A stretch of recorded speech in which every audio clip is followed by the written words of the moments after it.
Hi guys, welcome to Rufio. Another guest appearance from my boy Jamie here. We are full of chicken and carbohydrates. Yeah, so we're going to be going into like the carb sleeps this time. Last time it was high energy deck profile. Today it's just like... Absolutely not today. Both full of dry mouth. I've been swinging at this Dr. Pepper, which is probably making it worse, but it's actually fine.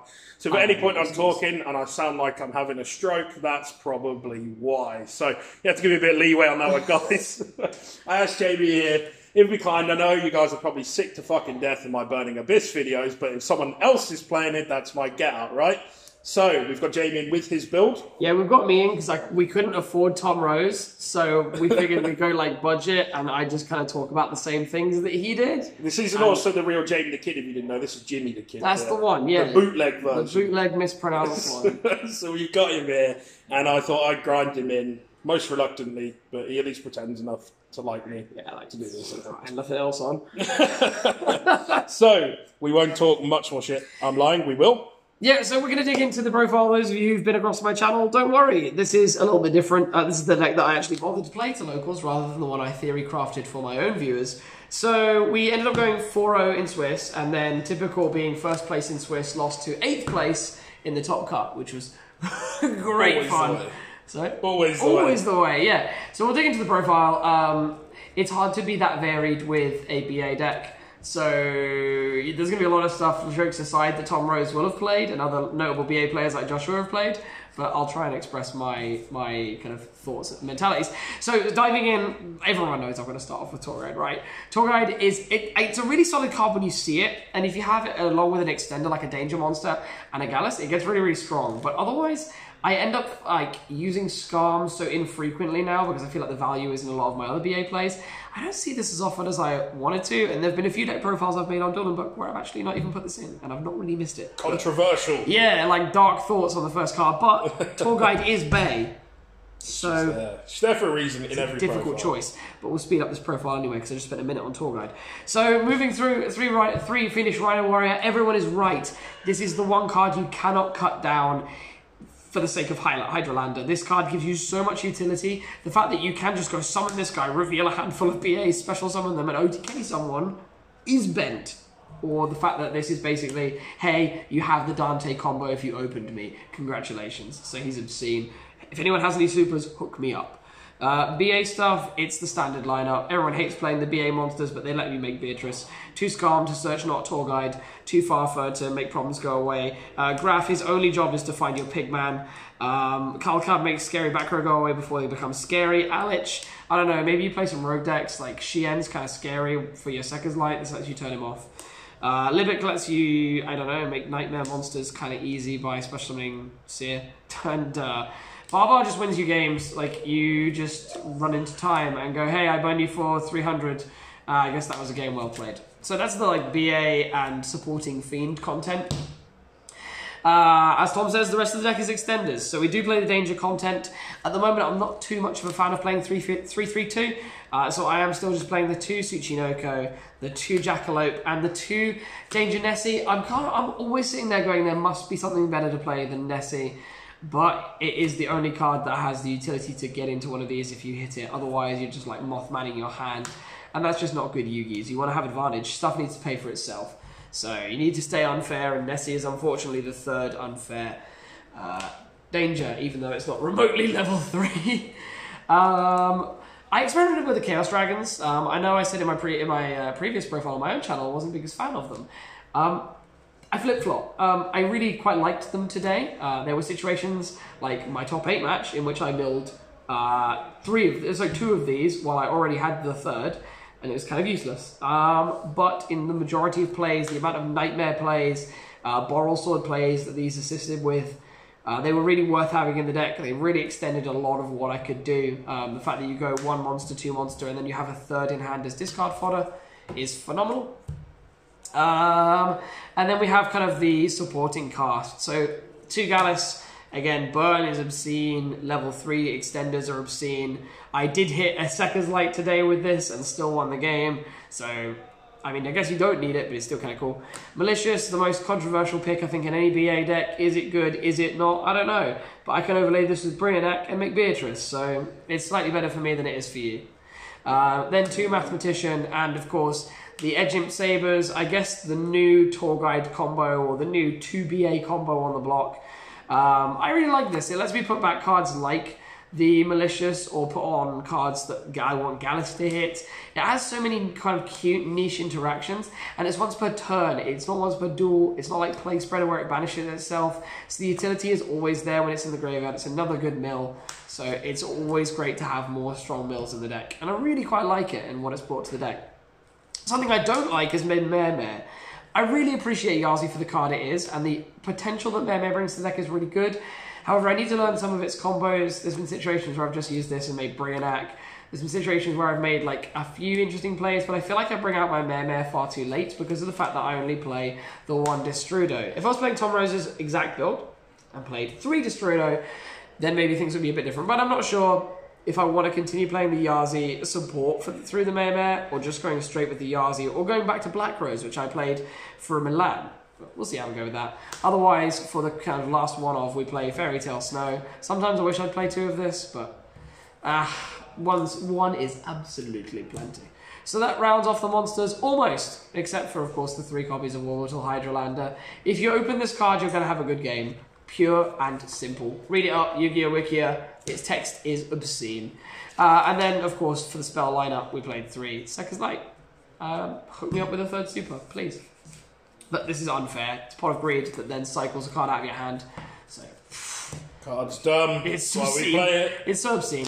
Extra deck is still a kind of exercise in theory, but I'm pretty satisfied with it. It's probably just a few link monsters that need to be changed. So we're playing the double Dante, 1 Beatrice, and 1 big Dante. I feel like having the big Dante makes this play so much more valuable and gives you a way stronger presence going into the next, into the second turn, even if they manage to deal with your Beatrice.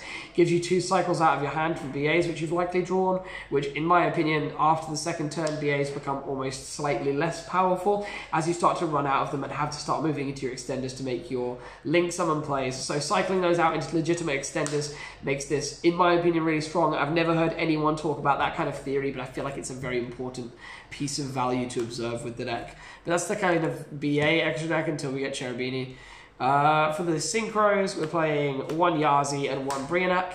Brionac I saw as an easy way to out large amounts of the board and then make Beatrice. I'm still not playing it as often as I would like, but I did use it today. I did use it to clear the zombie boss monster. I can't remember the name of it anymore. Boulder Rock. That's the one, Boulder Rock or whatever it is.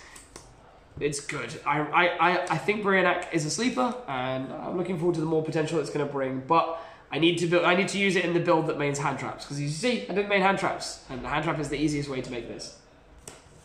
For the Link monsters, 1 Link Spider to interact with the Yazi tokens, 1 land for Linkus. This should never have been Underclock Taker, which it was in one of my other builds. This deck actually has the room to overextend and make other plays, so land for Linkus gives us more opportunities to make larger plays. And it's also another light monster for curious plays and for your dark dragon, so you don't have to banish Snow or Dante. We then play a small Nightmare component in the form of 1 Phoenix, 1 Cerberus, 1 Unicorn. You need to play a second Phoenix. We need to find the room. At the moment, I don't have the room, but when I take the Mare out, maybe the Link Spider can go with it and a second Phoenix can come in. But outing back row is so important. This makes Rivalry pretty much useless against you because this is a Fiend. Your BA is a Fiend. You can actually go into it. It's just Gozen that we need to deal with, so maybe we need to put the Break Sword back in the deck. But I digress, there's that.